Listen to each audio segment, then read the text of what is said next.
मैत्रिणींनो, आपल्याला आज बनवायचं आहे कुरडई कांदा. हे बघा, त्यासाठी मी कुरड्या घेतलेल्या आहेत आणि इकडे कांदे घेतले आहेत. ते मी कांदे कट करून घेणार आहे. पण त्याआधी आता ह्या कुरड्या बघा अशा आपल्या मस्तपैकी कुरड्या आहे किंवा भुगा असला तरी चालतो. तर मी असा भुगा करूनच घेणार आहे. पाण्यामध्ये आता भिजत घालून घेणार आहे हा भुगा.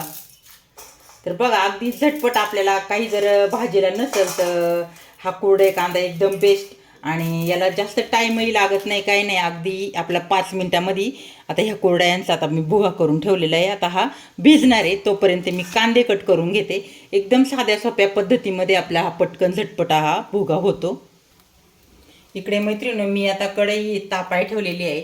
त्याच्यामध्ये एक वगळीभर तेल टाकून घेते आणि आपला कुरडईचा भुगा भिजेपर्यंत मी कांदा कट केला. आता हा कांदा परतून घ्यायचा आहे. चला, आता मस्तपैकी सोनेरी रंग येईपर्यंत आपण हा कांदा परतून देणार आहे. तोपर्यंत आपला भुगा मस्तपैकी भिजणार आहे. तर हे बघा मैत्रिणींना, आपल्या इकडं कुरडईचा भुगा मस्तपैकी भिजलेला आहे. आणि आता हा असा पिळून काढायचा आहे, पाणी याच्यातलं काढून घ्यायचं आहे. बघा, असं छानपैकी भिजला आहे मस्त. अगदी 5च मिनिटामध्ये. काही जर भाजीला नसेल तर अगदी झटपट हा कुरडईचा भुगा म्हणू शकतो, किंवा आमच्या इकडं कुरडई कांदा म्हणतात.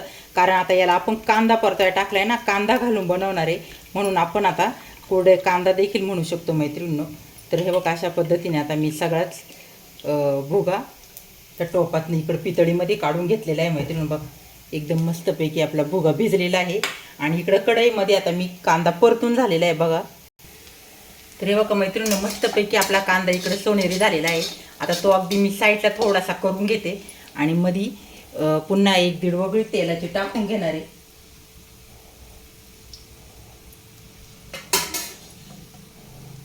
हे बघा, आता याला आपण फोडणी द्यायची. तर मी हिरवी मिरची टाकणार आहे. लाल तिखट टाकली तरी चालते मैत्रिणींनो. त्यानंतर कढीपत्ता, लसूण पाकळ्या थोड्याशा. आता हे तेलामध्ये असं हे सगळं मिश्रण आपण असं हलवून देऊन मस्तपैकी फोडणी देऊन घ्यायची.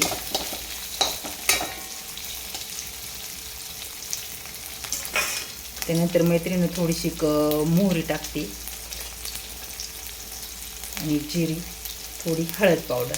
तर चला, आता हे मिश्रण एकदम असं छान असं परतून देऊ आपण. आणि यामध्ये थोडंसंच मीठ टाकणार आहे मैत्रिणींनो, अगदी कांद्यापुरतं. कारण कुरडईमध्ये आपण आधीच कुरड्या करताना मीठ घातलेलं असतं, म्हणून त्याच्यामध्ये काही टाकायचं नाही आहे मीठ. तर बघा, असं छानपैकी आता परतू देऊ थोडा वेळ आपण हे मिश्रण सगळं, कारण मस्तपैकी फोडणी बसू देऊ. तर बघू शकता मैत्रिणींनो, खमंग अशी आपली आता ह्या कुरडई कांद्याला फोडणी बसलेली आहे. त्यानंतर हा जो भिजलेला भुगा आहे तो याच्यामध्ये ॲड करायचा आहे.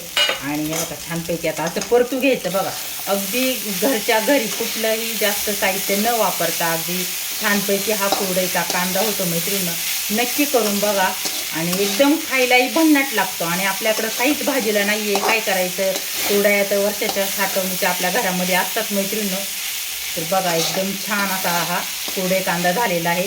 आता 2 मिनिट आपण याला असं झाकण ठेवून याची वाफ घेऊ, म्हणजे एकदम मस्तपैकी आता आपला कुरडई कांदा होणार आहे. तर मैत्रिणी 2-3 मिनटं झाले. आता आपण ताट काढून घेऊ. वाफ दडपली असणार आहे. आणि मस्तपैकी बघा, इकडे कुरडईचा कांदा शिजलेला आहे. वरतून मी थोडीशी कोथिंबीर टाकते. तर बघा, आता आपला कुरडई कांदा इकडे तयार झालेला आहे मैत्रिणींनो, एकदम मस्तपैकी. आणि भन्नाट ही रेसिपी आहे आणि खायला तर एकच नंबर लागतोय.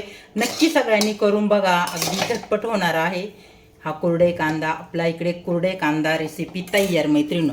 कुणाकुणाला आवडली सांगा नक्की.